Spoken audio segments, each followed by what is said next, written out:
సిలబస్లో మెన్షన్ చేయడం జరిగింది. దీంట్లో హెల్త్ అండ్ క్లీన్ లైన్స్ అనే ఒక చాప్టరు, దీంట్లో external internal parts of our body అని చెప్పి మరొక టాపిక్, తర్వాత bones, muscles, sense organs, digestion, respiration, nervous system, excretory system, circulatory system, first aid అనేటువంటి అంశాలను ఈ 9th చాప్టర్లో, అవర్ బాడీ అనేటువంటి 9th చాప్టర్లో మెన్షన్ చేయడం జరిగింది.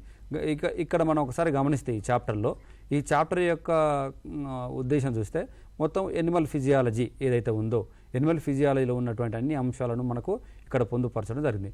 డైజెస్టివ్ సిస్టమ్ గురించి అడగడం జరిగింది, ఎక్స్క్రీటరీ సిస్టమ్ గురించి అడగడం జరిగింది, నర్వస్ సిస్టమ్ గురించి అడగడం జరిగింది, సర్క్యులేటరీ సిస్టమ్ గురించి అడగడం జరిగింది. అన్ని రకాల వ్యవస్థలు అంటే మానవ శరీర ధర్మశాస్త్రానికి సంబంధించిన ప్రాథమిక అంశాలు అన్నింటినీ కూడా ఈ ఏరియాలో మనకు సిలబస్లో అడగడం జరిగింది.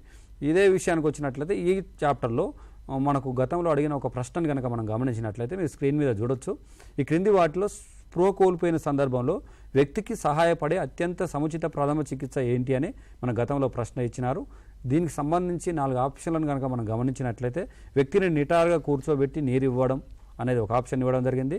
రెండవ ఆప్షన్ కాళ్ళను పైకి లేపి తలను పక్కకు వంచి వాయు మార్గం తెరిచి ఉంచేలా చూడడం అని మరొక ఆప్షన్ ఇవ్వడం జరిగింది.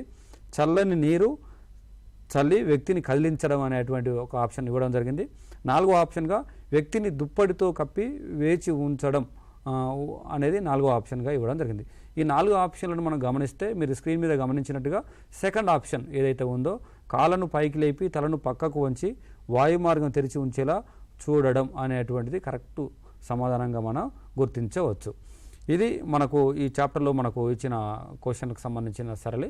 ఇదే చాప్టర్లో మరొక క్వశ్చన్ మనకు గతంలో అడిగిన సందర్భం ఉంది. పెద్దవారిలో చిన్న పేగు సుమారుగా ఇంత పొడవు ఉంటుంది అనేటువంటి ప్రశ్న మన గతంలో అడగడం జరిగింది. దానిలో భాగంగా 4 ఆప్షన్లు మనం గమనిస్తే 3 మీటర్ల పొడవు అని చెప్పి, 5 మీటర్ల పొడవు అని చెప్పి, 7 మీటర్ల పొడవు అని చెప్పి, 10 మీటర్ల పొడవు అని చెప్పి మనకు 4 సమాధానాలు ఇవ్వడం జరిగింది. దీనిలో మనకు స్కూల్ టెక్స్ట్ బుక్ ప్రకారంగా మనకు 7 మీటర్ల పొడవు ఉంటుందనిగా మనం గమనించవచ్చు.